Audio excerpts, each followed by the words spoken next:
पूजा plastic, container, मसाला box, tray, जग और strainer. स्वास्थ्य के लिए सुरक्षित, टिकाऊ क्वालिटी के साथ पूजा प्लास्टिक आपके किचन का परफेक्ट पार्टनर।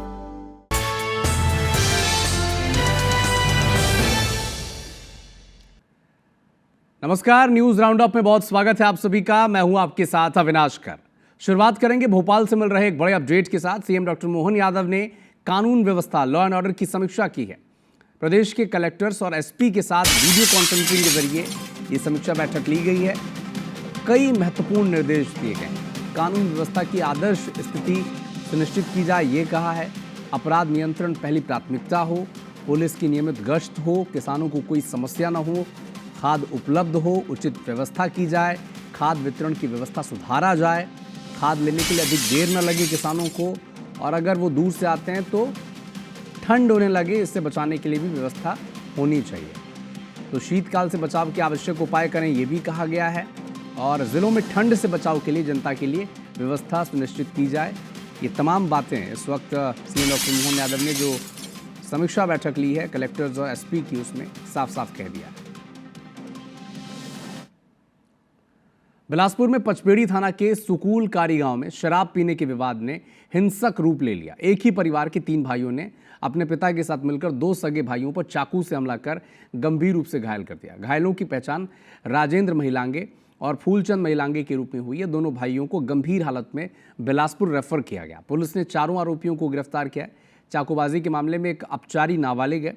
आरोपियों के खिलाफ अलग अलग धाराओं में केस दर्ज करके कार्रवाई की जा रही है।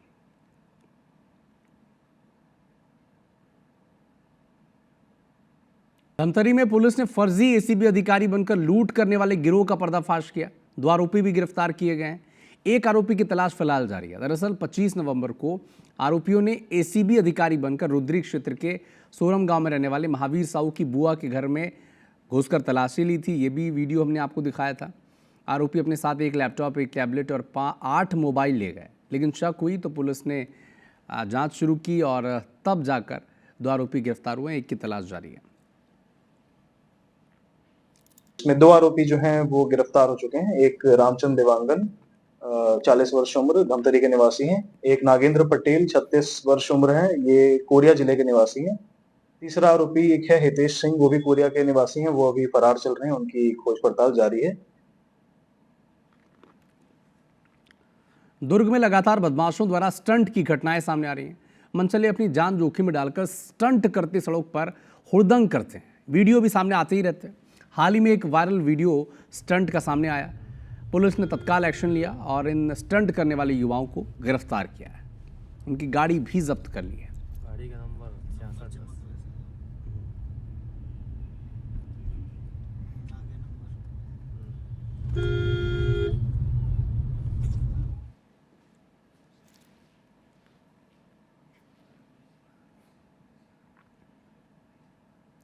तो आरोपियों की गिरफ्तारी भी हो चुकी है, गाड़ी भी जब्त हो चुकी है।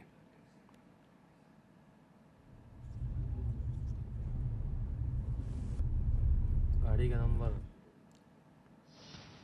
राजगढ़ से खबर है, जहां फरार वारंटी आरोपियों की तलाश में पचोर थाना पुलिस जब अभयपुर पहुंची गांव में, तो अचानक हालात बिगड़ गए। ग्रामीणों और आरोपियों ने पुलिस की टीम पर पथराव कर दिया, लाठी डंडों से हमला कर दिया। एक आरक्षक और माफ कीजिएगा 2 आरक्षक अरविंद गोयल और गौरव गुर्जर गंभीर रूप से घायल हैं।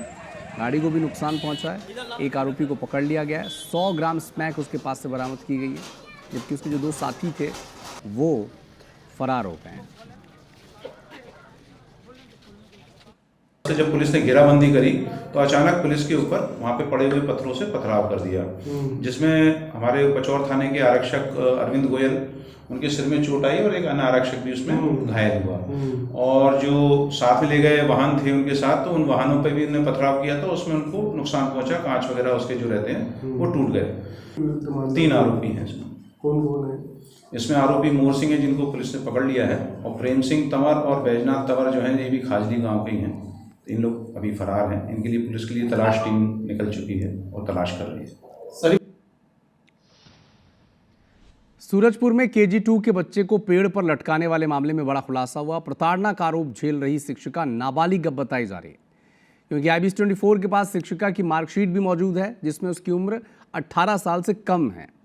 कुछ दिन पहले होमवर्क न करने पर इस महिला शिक्षिका ने KG2 के एक छात्र को कपड़े उतरवाकर पेड़ पर लटका दिया था और ये मामला सामने आने के बाद पूरे प्रदेश में हड़कंप मच गया। हाईकोर्ट ने भी शिक्षा विभाग को फटकार लगाई और शिक्षा सचिव से 9 दिसंबर तक शपथ पत्र के साथ इस मामले में जवाब मांगा। इधर प्रेमनगर विधायक भूलन सिंह मरावी भी स्कूल पहुंचे और पीड़ित बच्चे से मुलाकात की और पूरे मामले की जानकारी ली।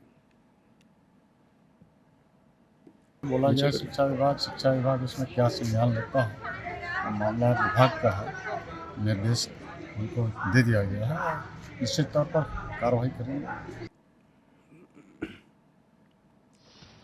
बिलासपुर में संविधान दिवस पर डॉक्टर अंबेडकर युवा मंच ने राष्ट्रीय स्तर के कार्यक्रम का आयोजन किया। कार्यक्रम की मुख्य वक्ता JNU शोधकर्ता और RJD की राष्ट्रीय प्रवक्ता डॉक्टर कंचना यादव रही।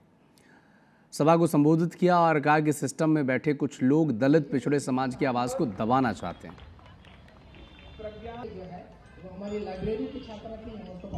आज क्योंकि संविधान दिवस है, आपको मालूम है कि संविधान दिवस हम मनाते हैं, हम समाज को बताते हैं, हम एकता बताते हैं, हम बताते हैं कि इसमें कोई भेदभाव नहीं है, कोई जाति धर्म को देखकर इसमें भेदभाव नहीं है, चाहे नौकरी हो, चाहे शिक्षा हो, चाहे जो भी हो। दमोह शहर के एक्सीलेंस स्कूल परिसर के आसपास का पूरा इलाका इन दोनों नशेड़ियों का अड्डा बन चुका। इस इलाके में सूखा नशा इस्तेमाल किए जाने वाले पेपर रोल, परफेक्ट रोल जैसे खोखे हजारों की संख्या में पड़े आपको रास्ते में ही मिल जाएंगे। स्कूल प्रबंधन ने इस क्षेत्र में रात के समय घूमने वाले असामाजिक तत्वों पर कार्रवाई की मांग की है। इस रोड पे बड़ी संख्या में लोग यह नशा कर रहे हैं और नशा ये बाहर का नशा है जो विदेशों में होता है, उसको हमने सुना है, इसको प्रतिबंधित किया गया है। लेकिन दमोह में ये नशा कहाँ से आ रहा है, इसके सौदागर कौन है, इनके खिलाफ कड़ी से कड़ी कार्रवाई हो। हाल ही में एक पत्र लिखा है, तो ये पुलिस की पूरी जिम्मेवारी है, गवर्नमेंट की जिम्मेवारी है कि ऑफिसर्स क्लब को देखने के लिए उनको पुलिस व्यवस्था और वहाँ पे चौकीदार की व्यवस्था वहाँ पे होना चाहिए और इस पर पूरी तरह से रोक लगाई जाना चाहिए कि वहाँ पे कोई आवारा तत्व ना जाए। सिगरेट का कोई विकल्प के रूप में ये बाजार में आया है, क्या ये सब्सटेंस उसमें नारकोटिक्स में यूज़ हो सकता है, क्या इसमें ऐसा कोई केमिकल है जो नशे के रूप में इस्तेमाल हो सकता है, इस संबंध में विस्तृत जांच कराएंगे, इसको कलेक्ट करेंगे, तो इसमें जो केमिकल लगा है उसकी भी जांच करा के इसमें अग्रिम वैधानिक कार्रवाई करेंगे। खबर कटनी जिले की, जहां जिले की रीठी तहसील में लाडली लक्ष्मी योजना पर भ्रष्टाचार के गंभीर आरोप लगे हैं। यहां एक पिता ने अपनी पात्र बेटी का हक छीने जाने और फर्जी दस्तावेजों के जरिए प्रभावशाली लोगों को लाभ देने की शिकायत कलेक्ट्रेट और CM हेल्पलाइन में की है, लेकिन मामले में अब तक कोई ठोस कार्रवाई नहीं हुई। कटनी जिले के बाकल गांव निवासी पीयूष जैन ने महिला एवं बाल विकास विभाग और पंचायत स्तर के कर्मचारियों पर फर्जीवाड़े का आरोप लगाया। शिकायतकर्ता के मुताबिक सांठगांठ से फर्जी जन्म प्रमाण पत्र तैयार कर नई खेड़ा और जबेरा दमोह सीमा इलाके के प्रभावशाली लोगों को अवैध रूप से योजना का लाभ दिलाया गया। मामले में महिला एवं बाल विकास अधिकारी जांच में दोषी पाए जाने पर कार्रवाई की बात कह रहे हैं। मेरी समग्र ID में भी किसी अन्य की लड़की को मेरे नाम से चढ़ाया गया। नकली दस्तावेजों के बेस पे परियोजना अधिकारी के द्वारा मध्य प्रदेश शासन की लाडली लक्ष्मी योजना का लाभ दिया गया है। मेरी परिवार समग्र ID में मेरी एक बच्ची हुई थी जिसमें 2 चढ़ाई गई हैं और एक फर्जी आधार कार्ड भी तैयार किया गया है। दस्तावेज प्राप्त हुए हैं परियोजना कार्यालय में, उनकी जांच करवाने के लिए संबंधित जारीकर्ता अथॉरिटी को हमने लेख किया है। जब ये रिपोर्ट आएगी उस आधार पे हम आगे कार्रवाई करेंगे। शहडोल के कोयलांचल क्षेत्र में प्राइवेट स्कूलों के बिना परमिट और ओवरलोड गाड़ियां चलाने की लगातार शिकायत मिलती है। बावजूद इसके अब यातायात विभाग बड़ी कार्रवाई अब शुरू कर चुका है। ताबड़तोड़ चेकिंग अभियान में 5 स्कूल वाहनों समेत अब तक 19 स्कूल वाहनों पर चालानी कार्रवाई की गई है। कार्रवाई ने स्कूल प्रबंधन की लापरवाही और बच्चों की सुरक्षा से जो खिलवाड़ हो रहा है उसे उजागर कर दिया है। वाहन चेकिंग का अभियान की जा रही है, जिसके तहत जो है सभी वाहन, चाहे वो छोटे वाहन हो बड़े वाहन हो, चेक की जाकर वैधानिक कार्रवाई, उनके विरुद्ध चालानी कार्रवाई की जा रही है। और जो भी बड़े वाहन है उसमें जो ट्रैफिक सेफ्टी इक्विपमेंट है वो सब होना अनिवार्य है, उनकी चेकिंग की जाकर नहीं पाए जाने पर चालानी कार्रवाई की जा रही है। ग्वालियर में फल, सब्जियों और पोल्ट्री में ऑक्सीटोसिन इंजेक्शन के दुरुपयोग को लेकर एमपी में हाईकोर्ट की ग्वालियर बेंच ने सख्त रुख अपनाया है। हाईकोर्ट की सिंगल बेंच ने स्वास्थ्य विभाग के प्रमुख सचिव संदीप यादव और ग्वालियर कलेक्टर को अवमानना नोटिस जारी किया। अदालत ने पूछा कि 2013 में दिए गए आदेश के बावजूद इस खतरनाक उपयोग पर अब तक रोक क्यों नहीं लग पाई।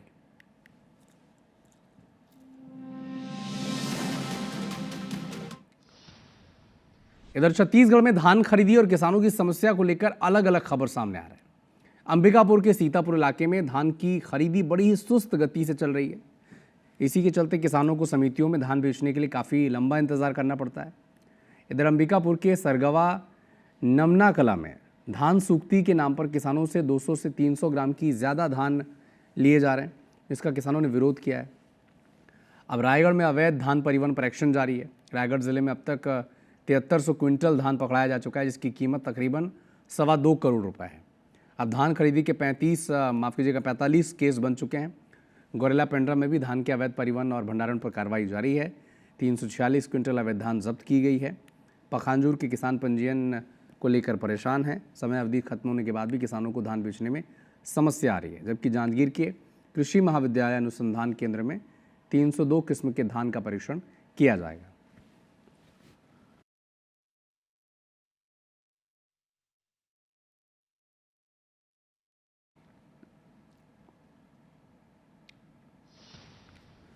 ब्राह्मण बेटियों पर विवादित बयान देने वाले वरिष्ठ आईएएस अधिकारी संतोष वर्मा पर एमपी ही नहीं बल्कि दूसरे राज्यों में भी कार्रवाई की मांग उठने लगी है।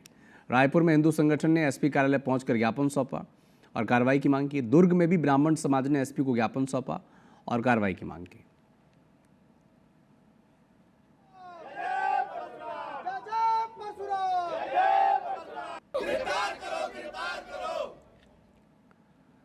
बिलासपुर में कांग्रेस ने जर्जर सड़क, बढ़े हुए बिजली बिल, धान खरीदी में अव्यवस्था और रजिस्ट्री शुल्क जैसे मुद्दों को लेकर विरोध प्रदर्शन किया। कांग्रेस कार्यकर्ताओं ने सरकार के खिलाफ नारेबाजी की और कलेक्ट्रेट का घेराव करने वो पहुंच गए। हालांकि बैरिकेडिंग लगाकर भीड़ रोकने की कोशिश की गई। वाटर कैनन का इस्तेमाल कार्यकर्ताओं को रोकने के लिए किया गया।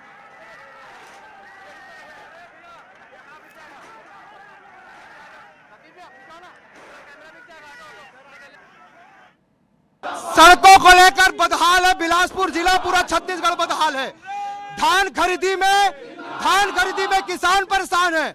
बिजली बिल को लेकर आम जनता परेशान है। छोटे छोटे प्लाटों की रजिस्ट्री बंद करके नवीन दर पे रेट दर तय कर दिया गया और झुग्गी झोपड़ी पे बुलडोजर चला रहे हैं। यह है भारतीय जनता पार्टी सरकार। आज कांग्रेस पार्टी बिलासपुर जिले में आंदोलन कर रही है, आज सड़कों पर आंदोलन करेगी। छत्तीसगढ़ कांग्रेस के प्रदेश प्रभारी सचिन पायलट ने जगदलपुर में कार्यकर्ताओं की बैठक ली। उन्हें एसआईआर प्रक्रिया पर नजर रखने के निर्देश दिए तो बीजेपी पर भी निशाना साधा। कहा कि जो भी घुसपैठिए हैं उन्हें देश से बाहर निकालना चाहिए। लेकिन बीजेपी ये मुद्दा केवल चुनाव के लिए क्यों उठाती है? बीते 11 सालों में बीजेपी की सरकार ने कितने घुसपैठियों को बाहर निकाला, इसका डेटा भी सामने आना चाहिए। नक्सलवाद और हिड़मा को लेकर सचिन पायलट ने कहा कि कांग्रेस कभी भी नक्सलवाद के पक्ष में नहीं रही है। जो लोग हिंसा करने वालों का पक्ष लेते हैं वो गलत कर रहे हैं। पिछड़े आदिवासी उन लोगों का नाम लगातार काटने की साजिश रचने का अगर कहीं काम हो रहा है तो उसको रोकने का काम कांग्रेस कार्यकर्ता करने जा रहे हैं। ऐसा ही और हो रहा है। वहां जाकर हम निगरानी भी रखेंगे, सचेत भी कर रहे हैं और किसी भी व्यक्ति को जो वोट देने का अधिकार रखता है इस राज्य देश में उसको सुनिश्चित करने के लिए हम लोग तमाम अभियान चलाए हैं। शिवपुरी में पंडित धीरेन्द्र शास्त्री के चौथे दिन की कथा में केंद्रीय मंत्री ज्योतिरादित्य सिंधिया शामिल हुए। पंडित धीरेन्द्र शास्त्री ने सिंधिया का स्वागत करते हुए शिवपुरी में राजघराने की परंपरा शाश्वत रही ये भी कहा और वहीं सिंधिया ने भी पंडित धीरेन्द्र शास्त्री की प्रशंसा की। बहुत ही प्रिय और महाराजा साहब का आगमन हुआ है जोरदार। आज देश जब प्रगति और विकास के पथ पर है, केवल आर्थिक विकास नहीं लेकिन आध्यात्मिक विकास का संगम उसमें अत्यंत महत्वपूर्ण होता है। और आज वो संगम राष्ट्र स्तर पर वो रास्ता अगर हमें कोई दिखा रहा है तो बागेश्वर धाम के महाराज धीरेन्द्र शास्त्री जी पूरे देश के वासियों को दिखा रहे हैं। श्योपुर जिले में बड़ौदा में गुरुवार को मुख्यमंत्री डॉक्टर मोहन यादव ने प्रदेश के 3 लाख से भी ज्यादा किसानों के खातों में 238 करोड़ 78 लाख रुपए की मुआवजा राशि ट्रांसफर की, जिससे श्योपुर, हरदा, विदिशा, नर्मदापुरम, धार, खंडवा जिलों के 2148 गांव के किसानों को इसका सीधा लाभ मिला। सीएम ने कहा कि जब भी किसानों पर संकट आया है, बीजेपी की सरकार ढाल बनकर खड़ी है।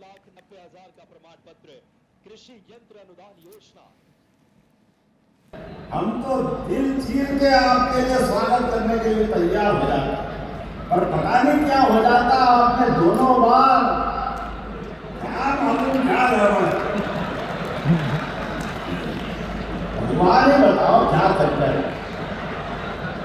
और आप भी भुगत रहोगे। जिनको लाए बड़े मियाँ तो बड़े मियाँ, छोटे मियाँ सुभान अल्लाह, कोई काम के ही नहीं। रोज नोटंकी। सागर जिले में मंत्री गोविंद सिंह राजपूत और पूर्व मंत्री भूपेंद्र सिंह के बीच चल रहे मनमुटाव और गुटबाजी की खबरों पर भारतीय जनता पार्टी के प्रदेश अध्यक्ष हेमंत खंडेलवाल के सागर दौरे के बाद पूरी तरह से विराम लग चुका है। दरअसल उनके सागर दौरे पर दोनों नेता न सिर्फ एक साथ दिखाई दिए, बल्कि एक ही गाड़ी में दोनों नेताओं ने प्रदेश अध्यक्ष के साथ सफर भी किया।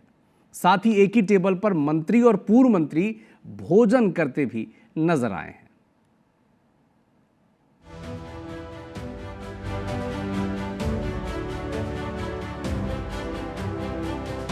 लंबे समय से सागर में जिन 2 सियासी दिग्गजों के बीच मनमुटाव चल रहा था, इन तस्वीरों के सामने आने के बाद लगता है उसका पटाक्षेप हो गया। जैसे ही बीजेपी के प्रदेश अध्यक्ष हेमंत खंडेलवाल सागर पहुंचे तो मामला सुलझता दिखा।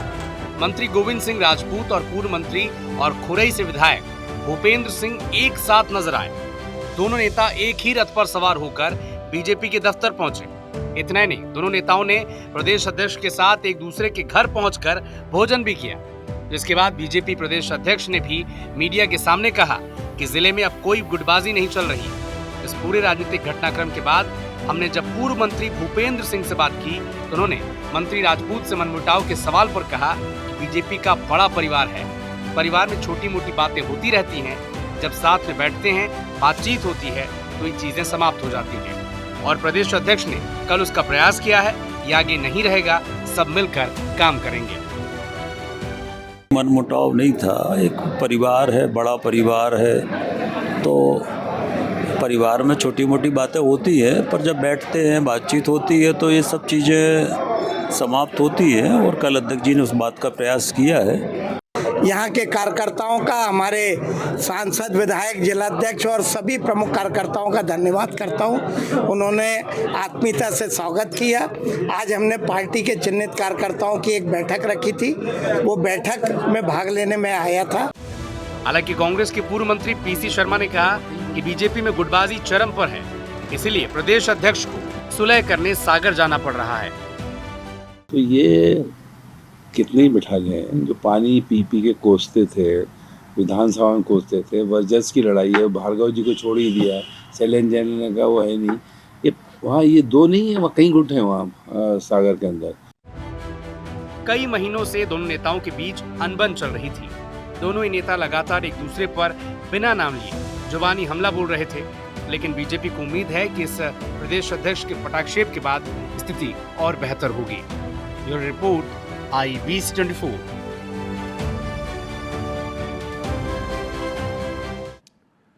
खबर गुना से है, जहां पर केंद्रीय मंत्री और गुना की सांसद ज्योतिरादित्य सिंधिया ने स्थानीय लोगों से मुलाकात की है। भावनात्मक अंदाज में कहा कि जब तक आप लोगों से मुलाकात नहीं होती तब तक मन व्याकुल रहता है। इस दौरान उन्होंने कई विकास कार्यों का लोकार्पण और शिलान्यास भी किया। अगर हर महीने में ना मिलूं तो मेरा मन भी व्याकुल हो जाता है। और भोपाल में जब मैं गाड़ी में बैठ के आने के लिए तैयार होता हूं या ग्वालियर से आ रहा हूं तो जो भी गाड़ी में पहले बैठ जाए मैं कहता हूं बहुत दिन हो गए भाई, बहुत दिन हो गए मेरे नहीं मिले। ग्वालियर से कांग्रेस विधायक सतीश सिकरवार ने अपना ही वोट चोरी होने का आरोप लगा दिया है। विधायक का कहना है कि एसआईआर के दौरान वोटों में हेराफेरी की जा रही है। उन्होंने इलेक्शन कमीशन की मैपिंग दिखाते हुए कहा कि उनकी विधानसभा क्षेत्र से कई मतदाताओं के वोट गायब किए गए हैं। विधायक ने आगे कहा कि वार्ड 57 के कुछ लोगों का नाम नहीं है, क्षेत्र में है और दिखाया कहीं और जा रहा है कि मेरा मतदाता क्रमांक ये फलाना फलाना है और अभी वर्तमान में 2003 में ये था। अभी मेरे को मैपिंग कराई तो उसमें 4 शहर के नाके पे दर्ज दिखा रहा है, वो मेरा वोट नहीं है। इस प्रकार ये फर्जी सॉफ्टवेयर से बहुत सारे मतदाताओं के नाम कटेंगे और ये मध्य प्रदेश में संख्या जोड़ोगे तो लाखों में जाएगी। देखिए, ग्वालियर जिले में लगभग 16,50,000 के लगभग हमारे ऑन एन एवरेज मतदाता हैं और अभी जो डिजिटाइजेशन का कार्य हो रहा है, यानी गणना पत्रक को भर करके BLO ऐप के माध्यम से जो फीडिंग चल रही है, अराउंड 44% हम लोगों का अभी तक हो चुका है। तो शहरी क्षेत्र में कुछ समय हम लोगों को लग रहा है, लेकिन ये हमारी जो एक्सरसाइज है पूरी 4 दिसंबर के पूरी हो जाएगी। खबर श्योपुर से है, जहां मुख्यमंत्री के बड़ौदा दौरे के मद्देनजर कांग्रेस विधायक बाबू जंडेल समेत कई कांग्रेस नेताओं को नजरबंद करके रखा गया। विधायक जंडेल ने बताया कि वे मुख्यमंत्री से क्षेत्र की समस्याओं को लेकर मुलाकात करना चाहते थे, लेकिन प्रशासन ने अनुमति नहीं दी।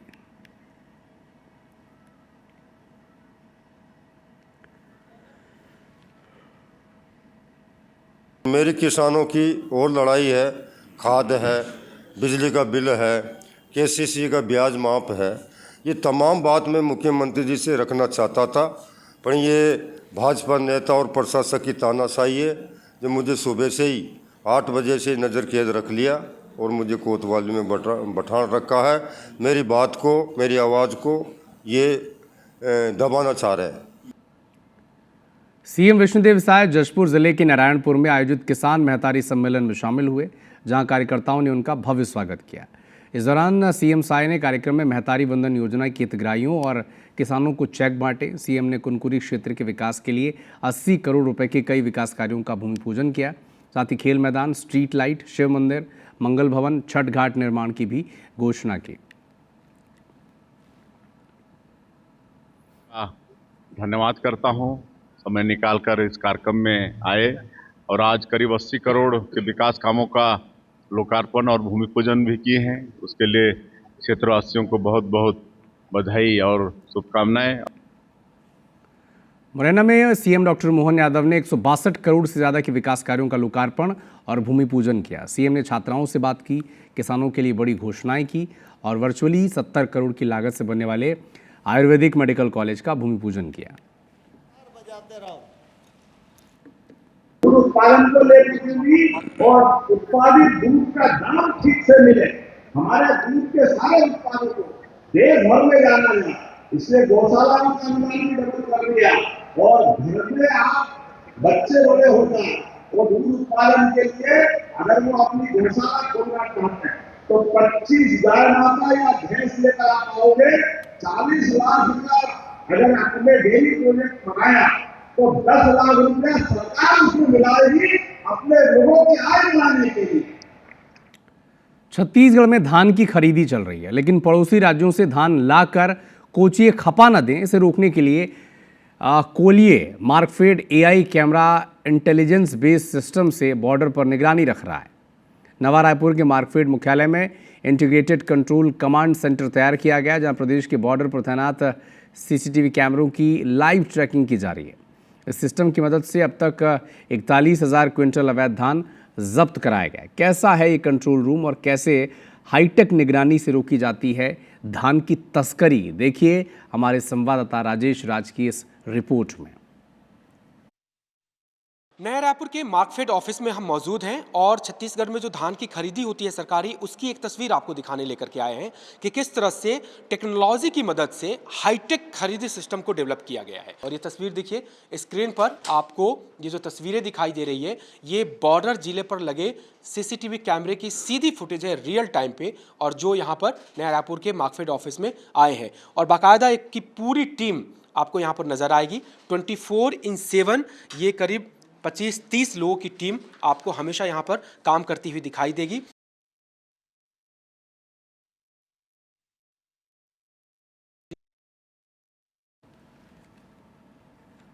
भोपाल पुलिस ने अवैध शराब से लोड एक ट्रक को पकड़ा है जिसमें 1 करोड़ 20 लाख की अंग्रेजी शराब बरामद की गई है। ड्राइवर शराब का कोई भी दस्तावेज पुलिस को नहीं दिखा पाया। ट्रक से कुल 1200 पेटी अंग्रेजी की शराब ये बरामद की है। शराब को भोपाल से इंदौर और वहां से आगे गुजरात भेजने की तैयारी थी। पुलिस को जानकारी मिली थी कि एक बड़ा ट्रक अवैध रूप से शराब लेकर इंदौर की दिशा में जा रहा है। सूचना मिली, नाकेबंदी की गई और ये जब्त किया गया।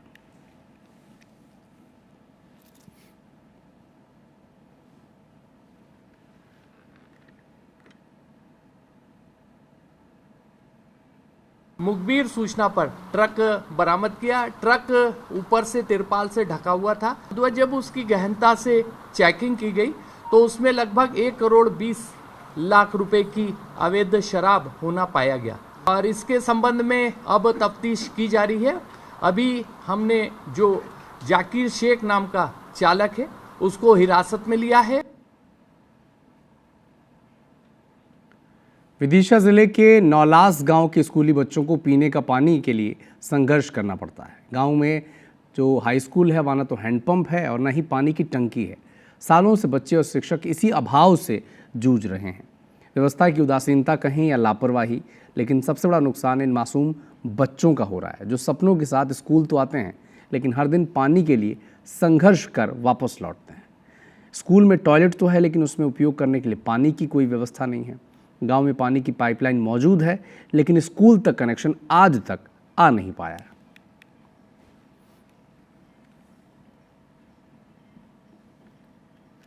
हमारे घर पे पानी नहीं है तो यहाँ पर एक स्कूल है आधा किलोमीटर या फिर 1 किलोमीटर, तो हमें वहाँ पर पानी लेने के लिए जाना पड़ता है अगर कभी बीच में पानी खत्म हो जाए। और वैसे हम स्कूल घर से पानी लेकर आते हैं तो बहुत समस्या है। यहाँ पर ट्यूबवेल भी लगाए गए लेकिन उनमें भी कुछ पर्याप्त पानी नहीं। पेयजल में सर थोड़ा समस्या होती है, यहाँ क्रिएट करती है उसकी पानी की व्यवस्था। यहाँ पे मतलब ये हैंडपंप वगैरह लगाने की सुविधा कई बार प्रयास किया गया लेकिन पानी सर पर्याप्त नहीं मिला। जैसे घर से बॉटल वगैरह ले आते हैं या कोई दिक्कत आती है तो यहाँ आधा किलोमीटर समथिंग है स्कूल, वहाँ पे एक हैंडपंप है तो वहाँ से व्यवस्था कर लेते हैं सर हम लोग भी। 4-5 बोर हो चुके हैं, वो फेल हो जा रहे हैं। बार बार पानी निकलता है, कुछ दिन बाद निकलना बंद हो जाता है। जब भी कोई भी आता है हम उससे ये समस्या हमेशा रखते हैं लेकिन वो उसकी समस्या हल नहीं हो पा रही है हम लोगों की।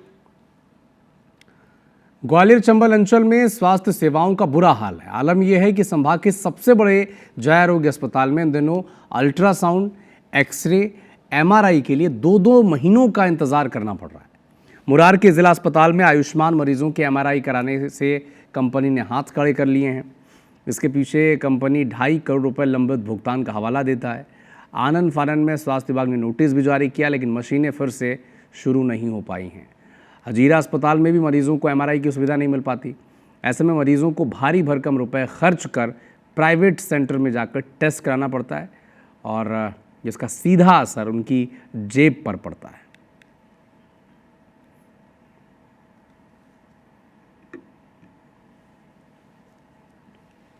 सर आयुष्मान कार्ड की मना बोल दिया उन लोगों ने, क्योंकि वो तो वैसे ही कराना पड़ेगा जो पैसों से। हाँ, पैसों से कराना पड़ेगा। नहीं हो रही, मना कर दिया उनने सब। क्या कह दिया? उनने कह दिया आसमान से नहीं हो रहा, पैसे नकदी चाहिए 2100 जब वो आपकी एमआरआई होगी। जब पीडी मरीजों को लगभग 2 महीने की वेटिंग देनी पड़ रही है क्योंकि एक ही एमआरआई मशीन है और लगभग 25 से 30 एमआरआई प्रतिदिन ही उस मशीन से हम कर पाते हैं। सुबह 8 बजे से रात को 11 बजे तक हम लोग कर रहे हैं, किंतु मरीजों की जो रिक्वेजिशन है वो लगभग 70 से 80 मरीज प्रतिदिन के हिसाब से हमारे पास आ रही है और 25 से 30 प्रतिदिन हम कर पा रहे हैं, तो वो वेटिंग लगातार बढ़ती जा रही है। मरीजों की जो एमआरआई बंद कर दी है उसके लिए हम लोगों को नोटिस दिया है और बोला कि पेमेंट तो गवर्नमेंट सेटअप से आना ही है, पेमेंट हो ही जाएगा, पर अब मरीजों को परेशान ना हो इसलिए अब उनकी एमआरआई करते रहें। सिविल सर्जन को बोला है मैंने, उन्होंने भी उनको नोटिस दिया है और भोपाल भी बात करी है, जल्दी सेवा शुरू हो जाएंगी वापस। रायगढ़ में अर्बन इंडस्ट्रियल पार्क निर्माण की योजना अधर में लटकी हुई है। योजना के तहत नगर निगम ने 10 एकड़ जमीन का चयन किया था। प्रस्तावित जमीन पर बाउंड्री वॉल कर सुरक्षित भी कर लिया गया था, लेकिन सरकार बदली योजना पर 1 इंच काम हो नहीं पाया। ऐसे में विपक्ष में बैठी कांग्रेस योजना में लेट लतीफी को लेकर शहर सरकार की कार्यशैली पर अब सवाल उठा रही है।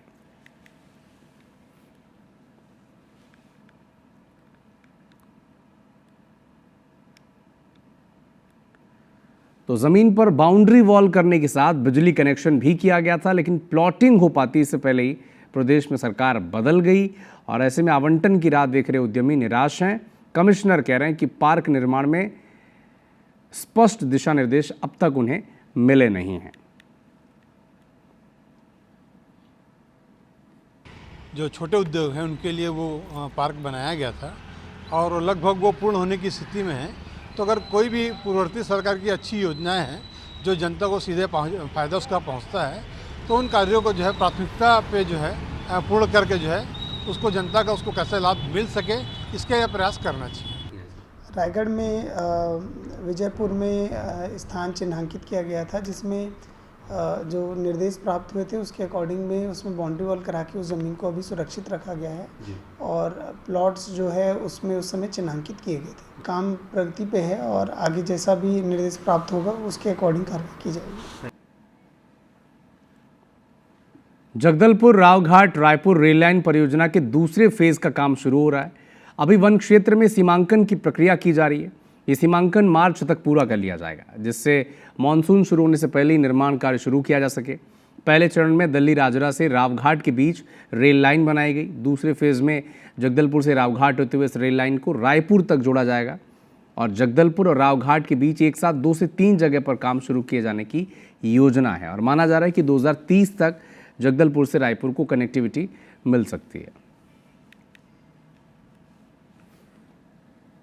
का जो रेल लाइन का स्वीकृति हो चुका है और ये मान के चलिए कि इस वर्ष जो इसका निर्माण कार्य लाइन विस्तार का काम पूरा प्रारंभ होगा तो उससे 3 से 4 वर्ष तो लगना ही है और 3 वर्ष के बाद हमको सब बस्तरवासी को रेल सुविधा का लाभ मिलेगा। जगदलपुर के लिए केंद्र सरकार ने बजट सेंक्शन किया और उसके बाद अब जिस कंपनी को पूना की कंपनी को जिसको काम दिया है उन्होंने सीमांकन का काम शुरू कर दिया है। रावघाट जगदलपुर के बीच में काफ़ी काम पहले हो चुका था मगर बीच में विवादों के कारण ये अटक गया था।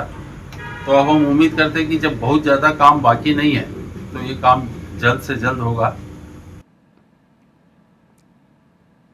छत्तीसगढ़ के पहले ट्विन टनल के दूसरे भाग की खुदाई का काम पूरा हो चुका है।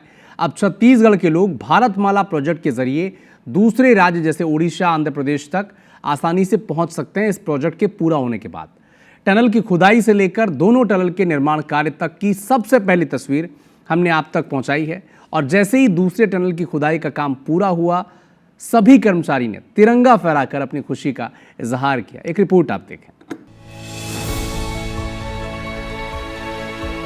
भारतमाला प्रोजेक्ट के तहत रायपुर से विशाखापट्टनम को जोड़ने के लिए 464 किलोमीटर लंबी 6 लेन सड़क का निर्माण हो रहा है और इस बीच 2.8 किलोमीटर लंबी ट्विन टनल का निर्माण भी करवाया जा रहा है। इस टनल के बन जाने से रायपुर से विशाखापट्टनम के बीच की दूरी 124 किलोमीटर कम हो जाएगी और सफर आसान हो जाएगा और केवल 7 घंटे में यात्री रायपुर से विशाखापट्टनम पहुंच जाएंगे। ये टनल केशकाल घाट से 25 किलोमीटर दूर गोविंदपुर मांझिनगढ़ पहाड़ के नीचे बन रहा है। छत्तीसगढ़ का यह पहला ट्विन टनल है जो कोंडागांव जिला अंतर्गत बड़े राजपुर ब्लॉक के मांझिनगढ़ पहाड़ियों में है जो 2.8 किलोमीटर का है। इससे पहले अब पहला भाग जो अक्टूबर में पूरा हुआ था और दूसरा भाग खुदाई पूर्ण हो गया है। आपको बता दें कि पहले टनल की खुदाई का काम अक्टूबर में पूरा कर लिया गया था, वहीं दूसरे टनल की खुदाई भी अब पूरी हो चुकी है। बुधवार को जैसे ही 4.5 मीटर टनल के अंदर दीवार में ब्लास्ट किया गया, टनल में काम करने वाले सभी कर्मचारियों ने तिरंगा फहराकर खुशी का इजहार किया। आपको बता दें कि सितंबर 2026 तक ये सड़क पूरी तरह से बनकर तैयार हो जाएगी। 2.8 किलोमीटर लंबा ट्विन टनल का निर्माण 2 भागों में किया जा रहा है जो 16-16 मीटर चौड़ी है।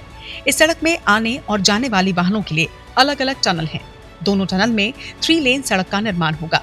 वहीं 500 मीटर में वॉल बनाया गया है।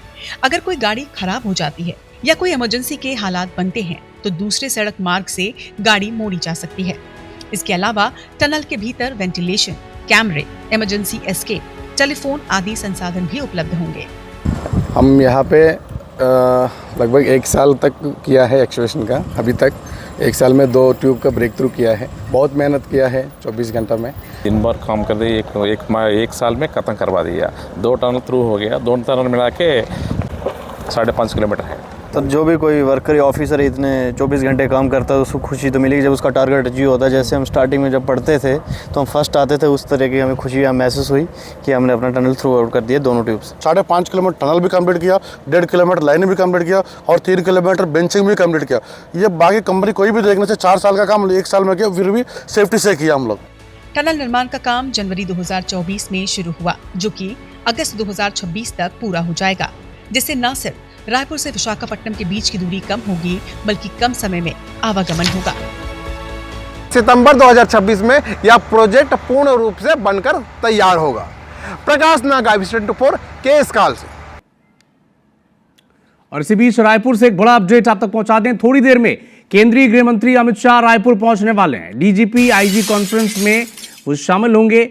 उद्घाटन कार्यक्रम में 28 से 30 नवंबर तक 60वीं ऑल इंडिया डीजीआईजी कॉन्फ्रेंस होगी, जिसके लिए अब थोड़ी देर में केंद्रीय गृह मंत्री अमित शाह रायपुर पहुंचने जा रहे हैं।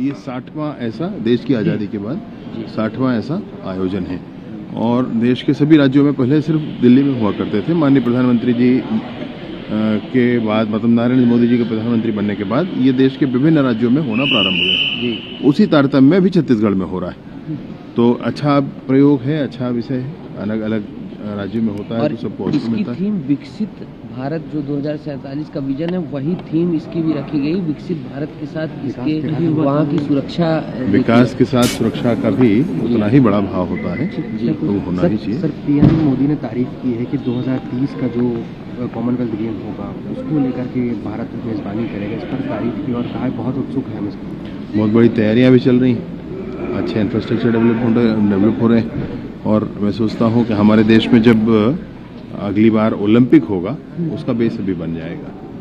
सर, एसआईआर को लेकर लगातार जो पश्चिम बंगाल सरकार है, वहाँ के मुख्यमंत्री हैं, वो विरोध कर रही है। क्यों विरोध कर रहे हैं? एसआईआर तो डीजीपी आईजी कॉन्फ्रेंस उद्घाटन में शामिल होने के लिए थोड़ी देर में अब केंद्रीय गृह मंत्री अमित शाह रायपुर पहुंचने वाले हैं। स्टार जैन हमारे सहयोगी हमारे साथ बेहतर इनसाइट्स के साथ जुड़ चुके हैं। स्टार, पहले वो कल आने वाले थे और अब आज देर रात आने की सूचना मिली है। थोड़ी देर में वो रायपुर आने वाले हैं। तैयारियां लगभग पूरी हो चुकी हैं। प्रोटोकॉल को लेकर शायद मुख्यमंत्री और डिप्टी सीएम भी पहुंच चुके हैं एयरपोर्ट। क्या अपडेट है, बताएं।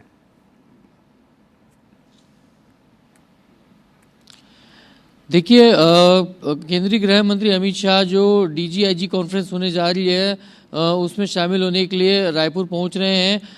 कुछ देर बाद ही वो रायपुर पहुंच जाएंगे और गेट नंबर 4 से वो निकलेंगे। पीछे आप देख रहे हैं, वैसे तो पूरे इस कॉन्फ्रेंस को लेकर पूरे एयरपोर्ट से लेकर नया रायपुर का जो वेन्यू स्थल है वहाँ पूरी तरीके से छावनी में तब्दील कर दिया गया है।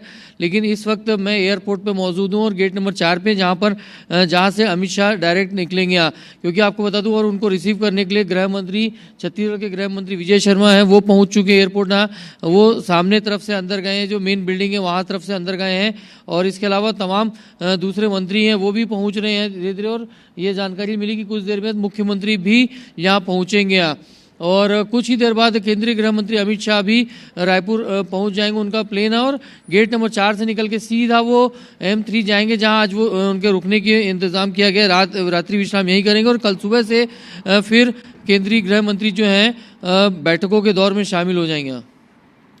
सर, आप नज़र बना के रखिएगा इस खबर पर, अपडेट आपसे आगे मिलेंगे। बहुत शुक्रिया।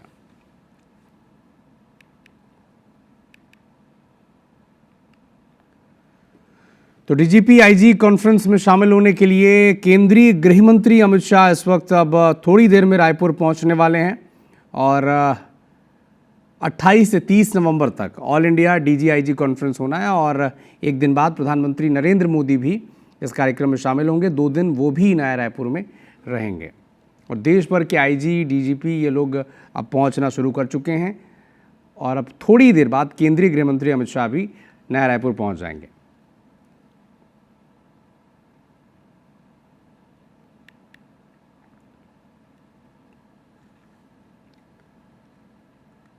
छत्तीसगढ़ में महालेखाकार कार्यालय की तरफ से इन दिनों पखवाड़ा सप्ताह मनाया जा रहा है। इसी कड़ी में महालेखाकार ऑडिटोरियम में विधानसभा की समितियों के सभापति, विधायक, शासन के अधिकारी और सीएजी ऑफिस के कर्मचारियों का एक संयुक्त वर्कशॉप का आयोजन किया गया। इसमें महालेखाकार भवन की तैयार रिपोर्ट में जो चुनौतियां आती हैं उस पर चर्चा की गई। कार्यशाला के दौरान कई विधायकों ने अपने सवाल और सुझाव भी रखे।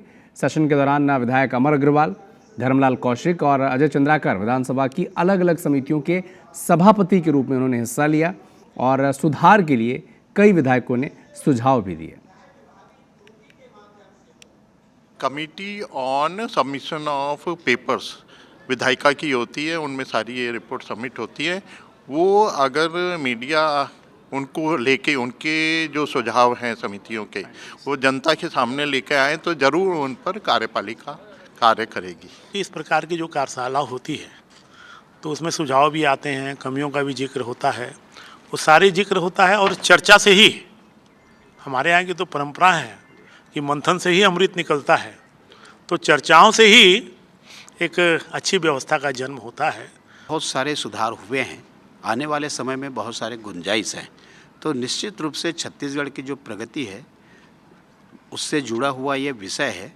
और इसके साथ में जिस प्रकार से हमारे जो कार्यालयीन त्रुटि है या विभागीय त्रुटि है, ये कुछ कमियां रहती है, तो उसको आने वाले समय में हम कैसे ठीक कर सकें, तो ये महत्वपूर्ण कार्यशाला है।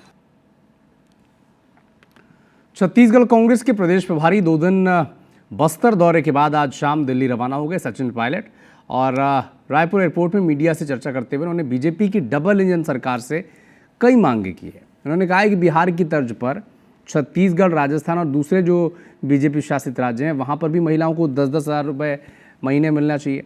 प्रदेश में चल रहे SIR में गड़बड़ी का आरोप लगाया, BLO पर दबाव बनाया जा रहा है, ये भी आरोप लगाया। साथ ही लॉ एंड ऑर्डर पर भी सवाल उठाए। सचिन पायलट ने दिल्ली ब्लास्ट और कश्मीर ब्लास्ट को लेकर केंद्र सरकार से कई कड़े सवाल भी पूछे। कहीं ना कहीं दबाव प्रशासन का होगा, इसीलिए BLOs पर प्रभाव पड़ रहा है। और मैंने सब कार्यकर्ताओं का है मजबूती से अपना काम करें। कोई भी व्यक्ति जो भारत का नागरिक है, जिसको वोट देने का अधिकार है, वो उससे वंचित ना रहे। छत्तीसगढ़ में और राजस्थान मेरा गृह राज्य है, वहाँ पर महिलाओं को 10,000 रुपये का जो उन्होंने बिहार में दिया है वहाँ भी देना चाहिए। कौन उनको रोक रहा है? लेकिन सिर्फ और सिर्फ चुनावी समय इनको ये बातें याद आती हैं। ये MP में IAS संतोष वर्मा के आपत्तिजनक बयान पर ब्राह्मण समाज का प्रदर्शन जारी है। आज भी कई जिलों में प्रदर्शन हुआ। हम आपको अलग अलग जिलों की तस्वीरें दिखाते हैं। टीकमगढ़, सीहोर, ग्वालियर, छिंदवाड़ा, आगरमालवा और मंडला की आप तस्वीरें देखिए। जमकर नारेबाजी की गई, संतोष वर्मा के खिलाफ गिरफ्तारी की मांग की गई, केस दर्ज करने की मांग की गई है। कई जगह ज्ञापन सौंपा गया है और गृह मंत्री अमित शाह को सकल ब्राह्मण समाज की महिलाओं ने चिट्ठी लिखी है। छिंदवाड़ा में भी प्रदर्शन हुआ, उन्हें बर्खास्तगी की भी मांग की गई है। तो अलग अलग जिलों की आप तस्वीरें देखिए। पुतला भी फूंका गया है मंडला में।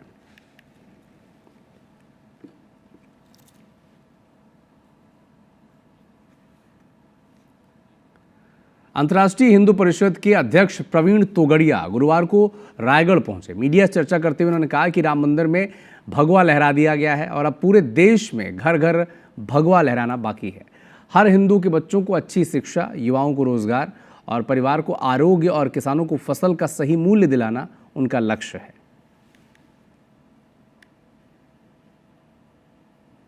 करोड़ों परिवारों में ओम श्री परिवार और उनके आधार पर प्रत्येक हिंदू परिवार को सुरक्षा, समृद्धि, सम्मान, स्वास्थ्य, उनका नाम है। अयोध्या में राम मंदिर पर भगवा और हर हिंदू घरों पर भगवा।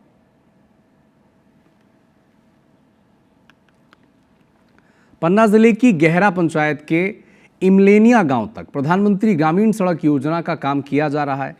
लेकिन अब दिक्कत की बात यह है कि 3 करोड़ की लागत से सड़क निर्माण की जो गुणवत्ता है वो आप देखें स्क्रीन पर। बड़े गंभीर सवाल इस पर उठते हैं। स्थानीय लोगों का आरोप है कि सड़क पर मानक गिट्टी की जगह मिट्टी मिलाकर पिचिंग का काम किया जा रहा है। सड़क की मजबूती से कम होती है और भविष्य में ये सड़क बहुत जल्दी खराब हो जाती है। शिकायत के आधार पर ये मामला तेज़ी से जो वीडियो वायरल हो रहा है ये सुर्खियों में आ चुका है और गुणवत्ता को लेकर बढ़ती शिकायतों के बाद अब जांच टीम का गठन भी कर दिया गया है। से गहरा से हम लोग नहीं आता। मैं कहा तो ना होगी सर 8 किलोमीटर लगा लो, इतने हो। अभी देखो गिट्टी पड़ी है, आधी पर मिट्टी है, बारू है। हाँ। गिट्टी पर चाहिए। चाहे इंटीरियर हो चाहे किसी भी कोने में हो पन्ना के, वो हमारा प्रथम दायित्व है कि हम उसका क्वालिटी पूर्वक काम कराएं और उसका बिलिंग करें करके। तो हम उसका क्वालिटी के बाद ही उसकी बिलिंग कराएंगे, बिना जब तक उसका क्वालिटी इंश्योर नहीं होगी हम बिलिंग नहीं करेंगे। अंबिकापुर जिले के उदयपुर इलाके में केते ओपन कोल माइंस परियोजना के विस्तार के लिए पर्यावरण विभाग से स्वीकृति मिल गई है, जिससे अब न सिर्फ खदान का विस्तार होगा बल्कि हसदेव अरण्य क्षेत्र में लाखों पेड़ भी काटे जाएंगे। ऐसे में अब इसे लेकर फिर से राजनीतिक घमासान मच चुका है। प्रदेश के पूर्व डिप्टी सीएम टीएस सिंहदेव ने इस फैसले को लेकर आपत्ति जताई है और दुर्भाग्यपूर्ण बताया है। सिंहदेव का कहना है कि इस इलाके में खदान के विस्तार से न सिर्फ पर्यावरण को नुकसान पहुंचेगा बल्कि पुरातात्विक और धार्मिक आस्था के केंद्र रामगढ़ पहाड़ पर भी खतरा मंडराएगा।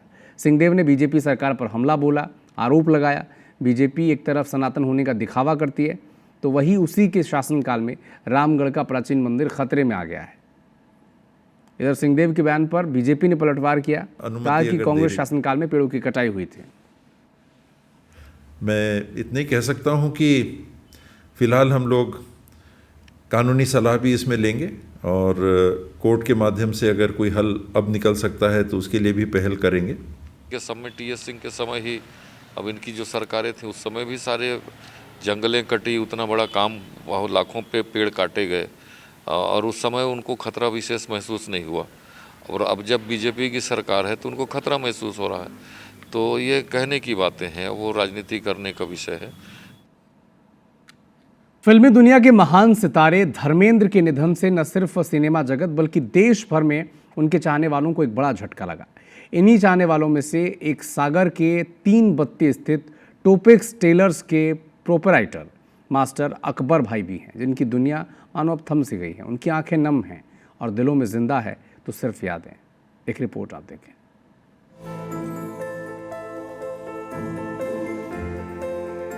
सुपरस्टार अभिनेता धर्मेंद्र केवल पर्दे पर ही नहीं बल्कि निजी जीवन में भी ही मैन थे।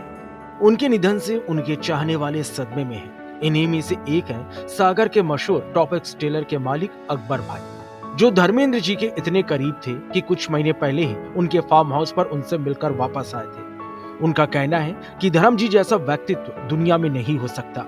अकबर भाई बताते हैं कि साल 2000 में जब वो अपनी टेलर्स शॉप चला रहे थे और अपनी बेटी शाहीन की शादी की तैयारी कर रहे थे, और जब उन्होंने फोन पर धर्म जी को ये बात बताई तो धर्म जी ने तुरंत कहा, नहीं, मेरी मंजूरी के बगैर शादी नहीं होगी। होने वाले दामाद और बेटी को मुंबई लेकर आओ। वहां धर्म जी ने एक पिता की तरह दोनों से बात की और फिर संतुष्ट होकर अपना हाथ उनके सिर पर रखकर कहा, हाँ अकबर, अब रिश्ता डन समझो। पिया की शादी करना है, लड़का देख रहे हैं। तो हमारे भांजे को जानते थे वो, तो उन्होंने उन्हीं ने देखा कि उसको ले आओ, अपन उससे देखते हैं क्या कर रहा है। तो हमारा ही भांजे ही था वो, और गोवा में था वो, 5 स्टार होटल में मैनेजमेंट करता था गोवा में। वहाँ से बुलाया, गोवा से हम लोग सबको बुलाया, इकट्ठे हुए हम लोग, उन्हीं के बंगले में इकट्ठे हुए। वहीं हमारा परिवार बैठा, हम लोगों ने बातचीत हुई और उन्होंने वहीं उसको डन कर दिया कि ये रिश्ता ठीक बढ़िया है, बस करो। अकबर भाई बताते हैं कि उनकी कहानी 1980 के दशक से शुरू होती है, जब वो घर से भागकर मुंबई पहुंचे। मशहूर टेलर्स फर्म चकिन से जुड़े। 1987 और 1988 में उनके उस्ताद ने धर्म जी के कपड़ों का नाप लेने के लिए भेजना शुरू किया। उनकी कारीगरी धर्म जी को इतनी पसंद आई कि एक दिन उन्होंने अकबर से कहा, अकबर तू अच्छा बच्चा है, अब से मेरे सारे कपड़े तू ही सिला करना। इसके कुछ साल बाद धर्म जी ने ही अकबर भाई को सलाह दी कि उन्हें सागर लौट जाना चाहिए। तब अकबर सागर वापस लौट आए। बेहतरीन ट्रेनिंग दी और इतना तैयार कर दिया कि मैंने 6 महीने बाद मैंने इनका ही सूट बना दिया मैंने। और फिर उन्होंने सूट देखा तो ये बोले कि हाँ तुम तैयार, तुम मत जाओ अपने गांव जाके वहीं जाके ऐसा ही काम करना है जो जैसा बॉम्बे में होता है। ये फ्यूजिंग यहाँ कोई जानता नहीं था, सागर में फ्यूजिंग का तो कोई नाम ही नहीं जानता था। सबसे पहला फ्यूजिंग मैंने ही शुरू किया। धर्म जी की इंसानियत का जिक्र करते हुए अकबर ने बताया कि साल 2000 में उन्हें हार्ट संबंधी दिक्कत आई तो वे अपनी रिपोर्ट लेकर मुंबई धर्म जी के पास पहुंचे। धर्म जी ने तुरंत उन्हें बॉम्बे हॉस्पिटल जाने को कहा, जहां उनका बाईपास सर्जरी हुआ और बिना बताए पूरा बिल धर्म जी ने चुकता कर दिया। बहरहाल आज फिल्मी पर्दे का सितारा हमेशा के लिए ओझल हो गया हो, लेकिन अकबर भाई के लिए यह केवल एक सुपरस्टार का निधन नहीं बल्कि उस पिता समान स्नेह, उदारता और आत्मीय रिश्ते का अंत है। नफीस खान, IBC 24, सागर।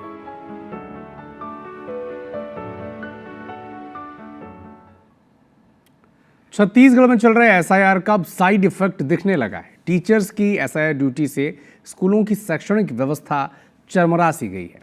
बच्चे स्कूल पहुंच रहे हैं लेकिन उन्हें पढ़ाने वाला कोई नहीं है। स्कूल और स्कूलों की पढ़ाई भगवान भरोसे चल रही है, ये कहना कतई गलत नहीं है। जो स्थिति है इसका सीधा असर स्टूडेंट्स के सिलेबस, उनकी पढ़ाई और शिक्षा गुणवत्ता पर पड़ना तय माना जा रहा है। देखिए SIR के इफेक्ट से जूझते सरकारी स्कूलों पर पेश ये ग्राउंड रिपोर्ट।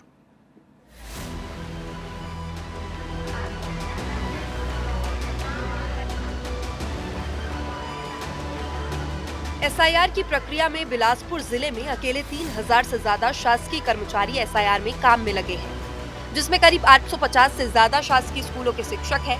शिक्षकों के SIR ड्यूटी का इफेक्ट अब ये हो रहा है कि स्कूलों की शैक्षणिक व्यवस्था चरमरा गई है। बच्चे स्कूल पहुंच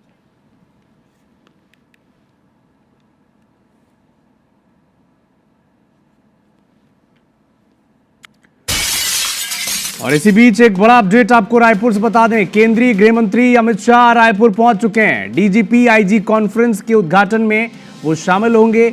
28 से 30 नवंबर तक 60वीं ऑल इंडिया DGIG कॉन्फ्रेंस का आयोजन होना है। केंद्रीय गृह मंत्री अमित शाह अब नवा रायपुर पहुंच चुके हैं। तो नवा रायपुर स्थित IIM परिसर में 28 से 30 नवंबर तक 60वां Akhil Bharatiya DGP IG conference होगा। प्रधानमंत्री नरेंद्र मोदी भी इसमें शामिल होंगे, लेकिन अब देर रात केंद्रीय गृह मंत्री अमित शाह नया रायपुर पहुंच चुके हैं।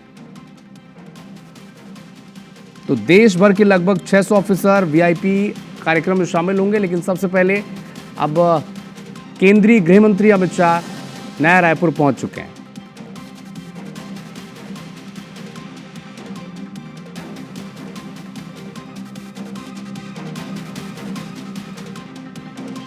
तो प्रोटोकॉल में कुछ बदलाव किए गए हैं, क्योंकि अमित शाह शुक्रवार की सुबह पहले पहुंचने वाले थे, लेकिन अब देर शाम वो अब नया रायपुर पहुंच चुके हैं। देखिए प्रदेश के मुख्यमंत्री विष्णुदेव साय उन्हें प्रोटोकॉल के तहत रिसीव करने पहुंचे हैं और उनके साथ तमाम बड़े अधिकारी भी मौजूद हैं।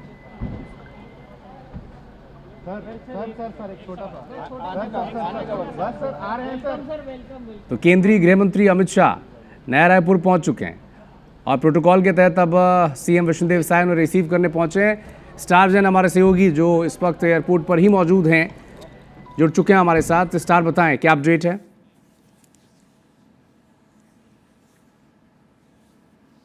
देखिए केंद्रीय गृह मंत्री अमित शाह रायपुर एयरपोर्ट पर लैंड कर चुके हैं। उनका BSF का विमान जिसके वो अमित शाह जी पहुंचे हैं वो रायपुर पहुंच चुके हैं और एयरपोर्ट के गेट नंबर 4 पे मैं मौजूद हूँ यहाँ पर। और सीधा अंदर से ही डायरेक्ट केंद्रीय गृह मंत्री अमित शाह का काफिला निकलेगा जो नया रायपुर के लिए जाएगा, जहाँ आज रात्रि विश्राम वो करेंगे। यहाँ आपको बता दूं कि अमित शाह के स्वागत के उनकी अगुवाई करने के लिए छत्तीसगढ़ के मुख्यमंत्री विष्णुदेव साय, प्रदेश के गृह मंत्री विजय शर्मा पहुंचे हुए हैं और DGIG कॉन्फ्रेंस में शामिल होने के लिए केंद्रीय गृह मंत्री पहुंचे हैं आज। और जो जानकारी है कि पहले उनको कल आना था लेकिन वो आज आ गए हैं।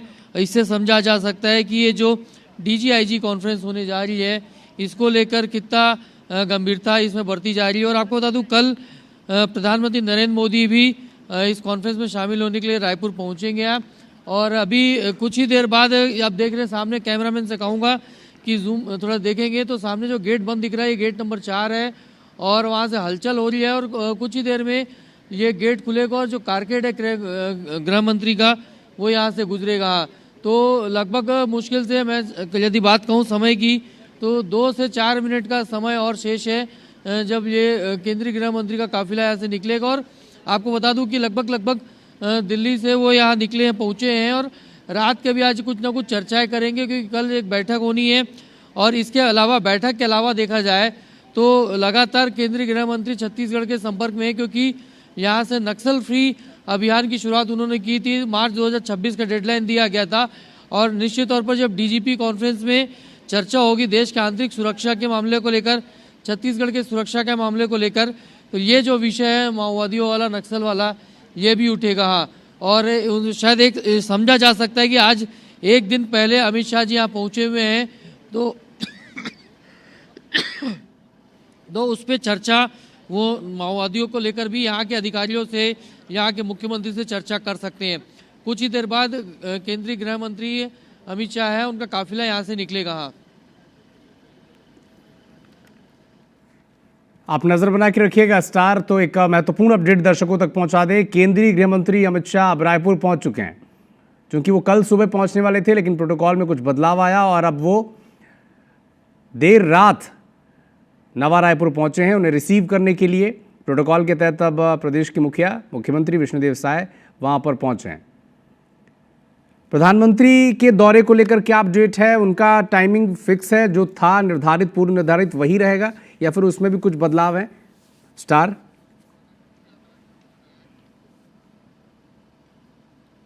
जी देखिए, मैं आपको बता दूं कि फिलहाल जो जानकारी मिली है, सिर्फ अभी अमित शाह का जो शेड्यूल था वो चेंज हुआ है। प्राइम मिनिस्टर नरेंद्र मोदी का शेड्यूल में भी कोई चेंजेस नहीं हुआ है, और जो ऐसे शेड्यूल बना हुआ था कि कल वो रात के यहाँ रायपुर पहुँचेंगे यहाँ कल शाम के, उसके बाद जो कॉन्फ्रेंस होनी है DG-IG कॉन्फ्रेंस, उसमें वो शामिल होंगे। तो फिलहाल उनके शेड्यूल में कोई चेंजेस नहीं हुआ है, और जो अमित शाह था सिर्फ उनके शेड्यूल में चेंज हुए। एक दिन पहले वो यहाँ पहुँचे हुए हैं। पहले उन्हें 28 तारीख को दोपहर के आना था, और अभी यहाँ पहुँचे हैं वो आज 27 तारीख को। देखिए हलचल हो रही है, और पहली जो पायलटिंग गाड़ियाँ हैं वो रेडी हो रही है, वो निकल रही है। मतलब इससे समझा जा सकता है कि अमित शाह गाड़ी में सवार हो गए और उनका कारकेड भी निकल चुका है। गेट खुल रहा है देखिए एयरपोर्ट का, और सामने से भी गाड़ियाँ दिखने लगी है। ये काफिला है केंद्रीय गृह मंत्री अमित शाह का, हाँ, और ये काफिला निकल चुका है। देखिए पायलटिंग गाड़ी पहले निकलेगी, उसके तमाम गाड़ियाँ धीरे धीरे आगे बढ़ेंगी, और सिक्योरिटी काफ़ी ज़्यादा यहाँ पर है, स्ट्रॉन्ग की गई है। और जैसा कि मैंने पहले कहा था कि DG-IG कॉन्फ्रेंस को लेकर पूरे एयरपोर्ट से लेकर नया रायपुर तक उसको पूरे को छावनी में तब्दील कर दिया गया है। ये वार्नर गाड़ियाँ रहती है जो निकली हैं आगे आगे, और ब्लैक कलर अमूमन अभी तक जितने बार भी आए हैं अमित शाह जी, जो स्कॉर्पियो गाड़ी रहती है उसमें वो सवार होते हैं। ज़्यादातर ब्लैक कलर की गाड़ी रहती है, उसी में सवार होकर निकलते हैं। तो कुछ ही देर बाद तस्वीर आपको दिखेगी यहाँ पर। और जैसा कि ये एक महत्वपूर्ण विषय है कि DG-IG कॉन्फ्रेंस और छत्तीसगढ़ में इस कॉन्फ्रेंस का होना एक ये संकेत भी देता है कि छत्तीसगढ़ काफ़ी ग्रो कर रहा है। और यहाँ पे अब जो खासकर बस्तर को लेकर लोगों के मन में थोड़ा सी डाउट था कि खतरा है थोड़ा सी कुछ, लेकिन वैसी अब कोई स्थिति नहीं है। देखिए ये अमित शाह जी का कारकेड है, ये बैठे अमित शाह जी जा रहे। देखिए केंद्रीय गृह मंत्री, जैसे मैंने कहा था कि ब्लैक कलर की गाड़ी रहती है आमतौर पर, वो हमेशा ब्लैक कलर की गाड़ी में ही निकलते हैं, तो आज भी ब्लैक कलर की गाड़ी में ही निकले हैं। और ये उनका कारकेड एयरपोर्ट से निकल चुका है, और रात्रि विश्राम जहाँ नया रायपुर में है वहाँ वो करेंगे।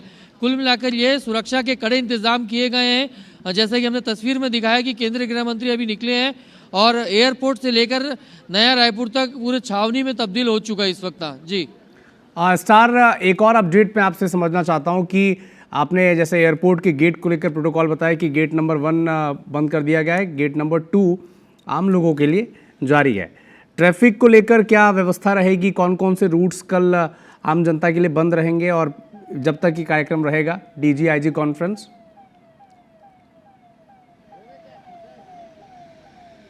देखिए जो एयरपोर्ट के ऑपरेशन की बात करें तो उसमें नए टर्मिनल से सारा ऑपरेशन होता है, और उसमें अराइवल और डिपार्चर दोनों जगह 2-2 गेट रहते हैं। तो एक गेट सिर्फ आम पब्लिक के लिए रहेगा, और एक गेट को डेलीगेशंस यानी जो DGs और IGs आएंगे, उनके साथ अधिकारी आएंगे, उनके लिए रखा जाएगा। और गेट नंबर 4 जो खैर ये बहुत VVIP मूवमेंट में ही खोला जाता है आमतौर पर, जब राष्ट्रपति का या प्रधानमंत्री का या गृह मंत्री का दौरा रहता है तभी इसे खोला जाता है। यदि देश के दूसरे केंद्रीय मंत्री भी आते हैं तो वो एयरपोर्ट के थ्रू ही आएंगे, जो टर्मिनल है वहीं से वो निकलते हैं। लेकिन सिर्फ प्रधानमंत्री नरेंद्र मोदी के लिए या फिर गृह मंत्री के लिए या राष्ट्रपति आते तब गेट नंबर 4 को खोला जाता है। और ये इसलिए किया जाता था कि आम पब्लिक, आम पैसेंजर्स जो आने वाले रहते हैं उन्हें डिस्टर्बेंस ना हुआ। और इस वक्त क्योंकि रायपुर एयरपोर्ट की बात करें तो दिन भर ऑपरेशंस रहते हैं, सुबह से चालू हो जाते हैं, तो इसलिए मूवमेंट होने में दिक्कत हो सकती है पैसेंजर्स को, इसलिए उनके मूवमेंट को अलग रखा गया है। और जो DG-IG कॉन्फ्रेंस में शामिल होने वाले जितने भी DGPs और IGs आएंगे उनके लिए एंट्री एग्जिट के पॉइंट्स अलग बनाए गए हैं। सर, IIM रायपुर में ये पूरा कार्यक्रम होगा और पूरे कॉन्फ्रेंस की तैयारी भी लगभग पूरी हो चुकी है। उस रूट पे क्या कुछ नए प्रोटोकॉल दिए गए हैं? आम जनता किस रास्ते से उनके लिए बैन रहेगा और किसके लिए वीआईपी मूवमेंट्स रहेंगे किस रूट्स पर? देखिए, नया रायपुर की जो बसाहट है वो ऐसा है कि आप चारों तरफ से हर जगह पहुंच सकते हैं और वीवीआईपी मूवमेंट को देखते हुए जो मंत्रालय के पीछे वाला रास्ता है जो आईआईएम की तरफ जाता है उसको सीधा सीधा ब्लॉक कर दिया गया है और वहाँ पर नो कॉमन मैन यानी आम पब्लिक की एंट्री नहीं रहेगी, क्योंकि उस समय महत्वपूर्ण विषय है कि डीजीआईजी कॉन्फ्रेंस होगी और जिसमें प्रधानमंत्री नरेंद्र मोदी और गृह मंत्री अमित शाह खुद शामिल रहेंगे। तो उस एरिया को आम पब्लिक के लिए बंद कर दिया गया, लेकिन बाकी जो नवा रायपुर का मूवमेंट है वो स्मूथली चलता रहेगा। आम पब्लिक के लिए अलग रूट रखे गए हैं, कुछ एसओपीज जारी किए गए हैं जिसके बारे में हमारे चैनल के माध्यम से भी हमने बताया है कि जो नया रायपुर जाने वाले हैं वो किन मार्गों का उपयोग कर सकते हैं और स्पेशली जब पीएम और एचएम के विजिट्स रहते हैं तो उस समय थोड़ा सी ट्रैफिक डाइवर्जन किया जाता है, लेकिन इस तरीके से प्लान आउट किया कि आम पब्लिक को दिक्कत ना हुआ। सर, 3 लेयर सुरक्षा व्यवस्था वहां पर तैनात की गई है, ये भी जानकारी सामने आई थी। वो किस किस स्तर पर और कितने पुलिसकर्मी वहां पर तैनात है, इसकी कोई जानकारी सामने आई है? देखिए, ट्रिपल लेयर की सुरक्षा व्यवस्था की गई है। सबसे बड़ी बात तो एक तो जितने डीजीआईजीज आ रहे हैं उनको सबको एक एक डेडिकेटेड लाइजनिंग के लिए स्टेट पुलिस एक ऑफिसर उपलब्ध कराया गया है। इसके अलावा सुरक्षा की जहाँ तक बात करें तो छत्तीसगढ़ के तमाम जो बड़े अधिकारी हैं एसपी लेवल के आईजी लेवल के वो इसमें, क्योंकि आईजी तो सारे कॉन्फ्रेंस में शामिल होंगे, लेकिन एसपी लेवल के एसपी और एडिशनल एसपी जो राजपत्रित अधिकारी हैं उनके जिम्मेदारी पे दी गई है सुरक्षा व्यवस्था। और करीब करीब जो जानकारी मिली 2000 से ज़्यादा सुरक्षा कर्मी सुरक्षा बल इसमें तैनात किए गए हैं। पैरामिलिट्री फोर्सेस के भी मदद ली गई है, उनको भी जगह जगह छावनी में तब्दील किया गया है, डिप्लॉय किया गया है। हालांकि नया रायपुर है बहुत सेफ है, लेकिन फिर भी जब पीएम और एचएम की विजिट और ऊपर से देश भर के तमाम राज्यों के डीजी यहाँ पे बैठक में शामिल होंगे तो सुरक्षा व्यवस्था थोड़ी सी ज़्यादा मजबूत यहाँ पे की गई है। ठीक है सर, आप नज़र बना के रखिएगा, आपसे अपडेट लगातार दर्शकों तक पहुंचाते रहेंगे। केंद्रीय गृह मंत्री अमित शाह नया रायपुर पहुंच चुके हैं और कल यानी 28 से 30 नवंबर तक जो 60वीं ऑल इंडिया डीजीआईजी कॉन्फ्रेंस होगी उसमें वो शामिल होंगे। प्रधानमंत्री नरेंद्र मोदी भी होंगे, सुरक्षा सलाहकार अजीत डोभाल भी वहाँ पर पहुँचेंगे और देश भर के आईजी और डीजी वहाँ पर शामिल होंगे। इसका हर अपडेट आपको सबसे पहले IBC 24 पहुँचाएगा। बने रहिए हमारे साथ। फिलहाल इस बुलेटिन में इतना ही। नमस्कार।